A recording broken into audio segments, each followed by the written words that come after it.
What if I told you that a tiny 1-cent coin sitting in an old jar, drawer, or forgotten collection could be something you should never spend? Before you toss another wheat penny aside, stop and check the date. Because today, we're looking at some old American coins that many people would completely overlook, and one of them could make you look twice at every penny you find. Welcome back to Hidden Coin Millions, where ordinary-looking coins can reveal extraordinary stories. These aren't just pieces of pocket change. They're pieces of American history that survived decades of circulation, changing hands, and disappearing into collections. So grab your old pennies and keep your eyes open. Look at the date.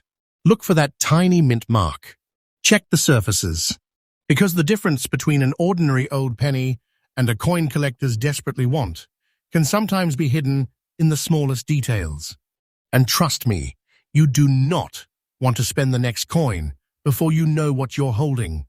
Stay with me until the end, because the coins we're checking today could completely change the way you look at your old change.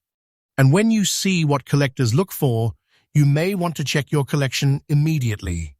First up, imagine finding a wheat penny in an old jar, a forgotten collection, or even a box of coins you were about to spend, and then realizing the date on it could make you stop everything. That's exactly why today's coin deserves a much closer look. We're talking about a 1943 wheat penny with no mint mark, showing grey dots and a circulated appearance. At first glance, it may look like nothing more than an old, worn 1-cent coin. But this is where collectors start paying attention, because 1943 was one of the most unusual years in American coin production. During 1943, America was deeply involved in World War II. The country was producing enormous amounts of military equipment, ammunition, aircraft, ships, and supplies. Every important material mattered, including copper. The United States Mint needed to reduce the amount of copper being used for 1-cent coins because copper was strategically important for the war effort. So the standard wheat penny produced that year was made from zinc-coated steel instead of the traditional bronze composition. That makes a 1943 wheat penny instantly interesting from a historical perspective. It wasn't created to become a collector treasure. It was created because America needed to conserve resources during wartime. Millions were produced as ordinary circulating money, and people used them every day without imagining that decades later, collectors would be studying their condition, surfaces, color, and surviving examples. Now look closely at the front. The obverse features the familiar portrait of Abraham Lincoln facing right. Around the portrait, you'll find the inscriptions, "In God We Trust," across the top, "Liberty" to the left, and the date, 1943, on the right. If there is no mint mark beneath the date, that indicates production at the Philadelphia Mint. Turn the coin over, and you'll see the classic wheat reverse. At the top is United States of America, with 1 cent in the center, and E pluribus unum above the design. 2 wheat ears frame the sides, which is why collectors commonly call these coins wheat pennies. The standard 1943 steel cent weighs about 2.7 grams, measures approximately 19 millimeters in diameter, and is about 1.5 millimeters thick. It has a plain edge, and its steel core is coated with zinc. That metallic composition gives these coins a very different appearance from the familiar copper-colored cents people normally associate with the wheat penny series. And now comes the part that makes this particular example worth discussing. A 1943 wheat penny with no mint mark, grey dots and circulated condition can have a current collector market value of approximately $2,700, compared with its original face value of just 1 cent. Its age, historical importance, condition, originality, surviving examples, and collector demand all influence how a specimen is evaluated. But remember, that figure is not a guarantee for every 1943 wheat penny. Collectors judge individual coins very carefully. The exact condition, surface preservation, corrosion, discoloration, damage, and overall eye appeal can make a major difference. Attractive original examples become harder to find, especially when a coin has survived for more than 80 years. So what should you inspect first? Start with the date. Make sure it clearly reads 1943. Then check underneath the date for the mint mark. On a no mint mark example, you're looking for a clean space rather than a letter. Next, examine Lincoln's portrait and the lettering for wear. Then carefully inspect the reverse, especially the wheat ears and major lettering. Collectors also pay close attention to the surfaces. Gray coloration, spots, scratches, corrosion, cleaning marks, and other forms of damage can affect desirability. Original surfaces matter. That's why you should never try to make an old coin look newer by polishing or cleaning it. And please remember this, do not spend this coin. Never clean it. Even if it looks dirty or dull, leave it exactly as you found it. Cleaning can permanently damage the original surface and may reduce collector interest. If you believe you have an especially valuable example, professional grading may be worthwhile because authentication, condition assessment, and preservation can give collectors a much clearer idea of what they actually have. Auction activity and collector transactions continue to show that historically important early American coins can attract serious attention, but individual results vary dramatically depending on grade and preservation. That's why experienced collectors don't judge an old coin only by its date. They study the entire coin. And think about that for a second. A little steel cent that once passed through American hands during one of the most important periods in our nation's history could still be sitting unnoticed in someone's collection today. So before you throw that old penny back into a jar, take a second look at the date. Check the mint mark. Examine the surfaces. You may be holding a piece of wartime American history that deserves far more attention than its 1 cent face value suggests. And if you think this coin was interesting, stay with me, because the next coin brings another old American piece into the spotlight. And there's a detail collectors absolutely do not want to overlook. Comment Rare Coins Hunter if you're still watching.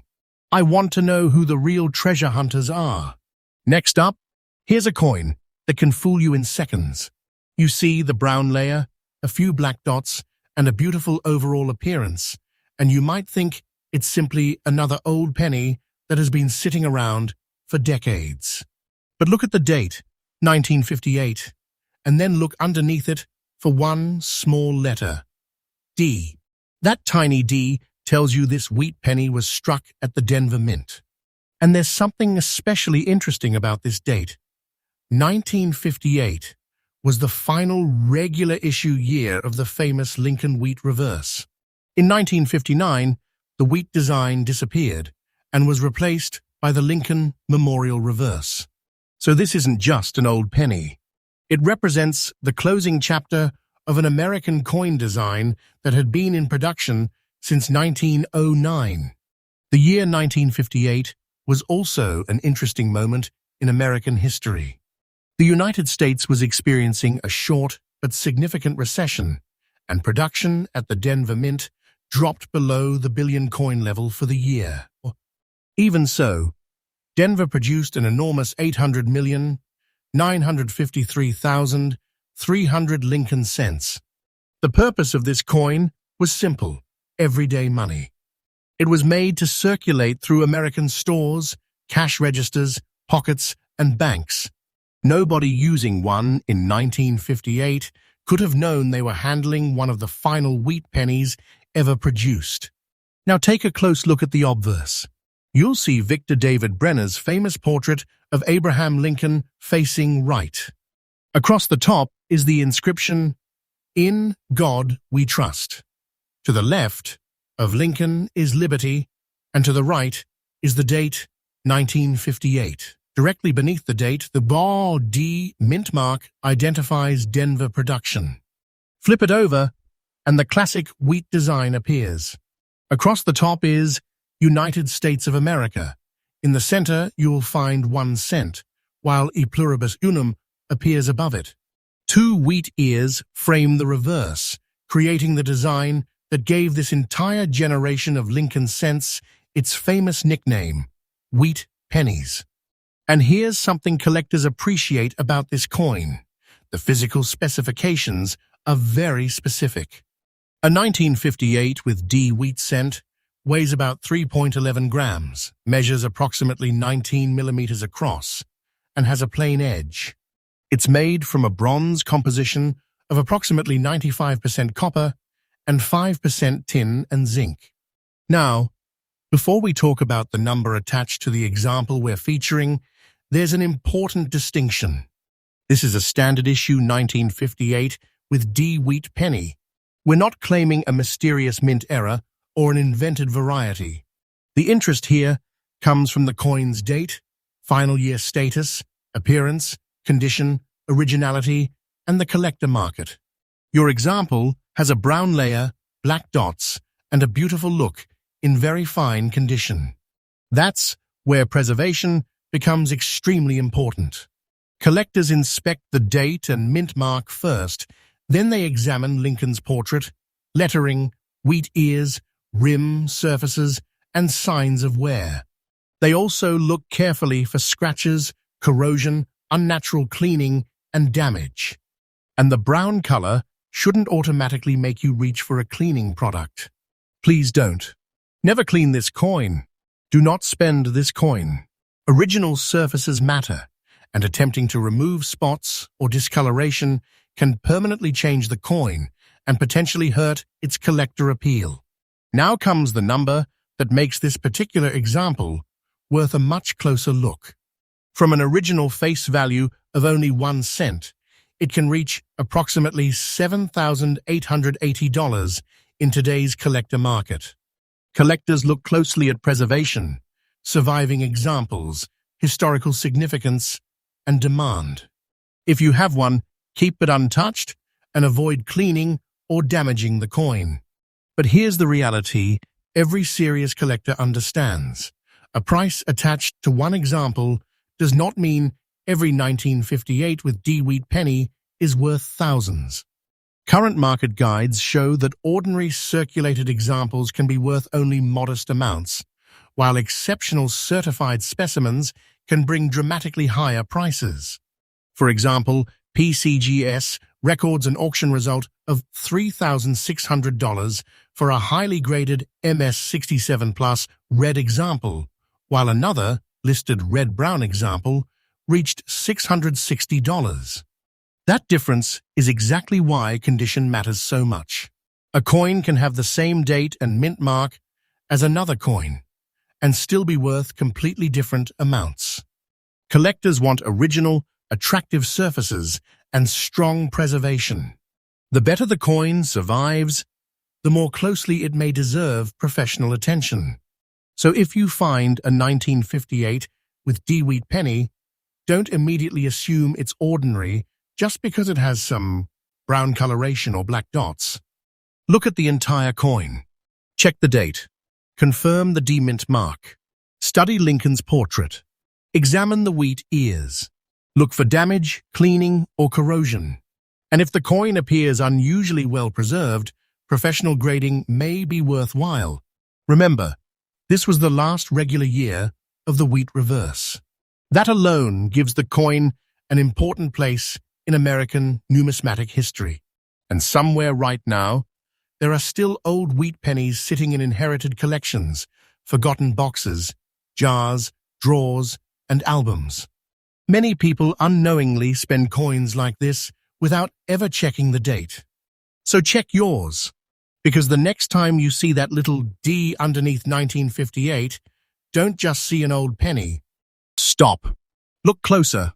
That tiny mark could be telling you that you found the final chapter of the classic wheat cent era, and a coin that deserves to be protected, not spent. And if you think this one was interesting, stay right here. The next coin in our search takes us even deeper into the world of old American cents, and you definitely won't want to miss what makes it worth checking. Comment Rare Coins Hunter if you're still watching. I want to know who the real treasure hunters are.